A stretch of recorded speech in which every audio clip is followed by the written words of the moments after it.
అందరికీ హాయ్ అండి. 1990 మధ్యకాలంలో కోనా ప్రాంత గ్రామాలన్నీ చాలా అందంగా పచ్చని వాతావరణంతో ఎప్పుడూ సంక్రాంతి పండగల కలకలలాడుతూ ఉండేవి.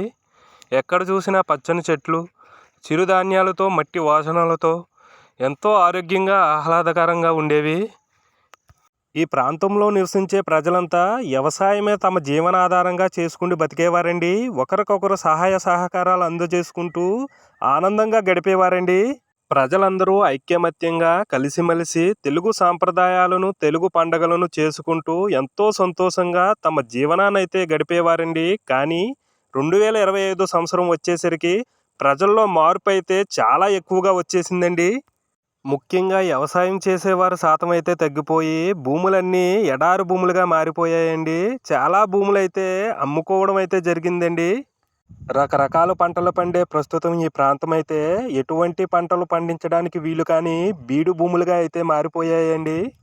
ఒకప్పుడు రకరకాల పంటలు పండించేవారంట అని చెప్పుకుండే పరిస్థితికి అయితే ఈ ప్రాంతం అయితే వచ్చేసిందండి. చూడ్డానికైతే పశువులు తప్ప ఎటువంటి వ్యవసాయం చేసుకునే విధంగా అయితే ఈ ప్రాంతం అయితే లేదండి.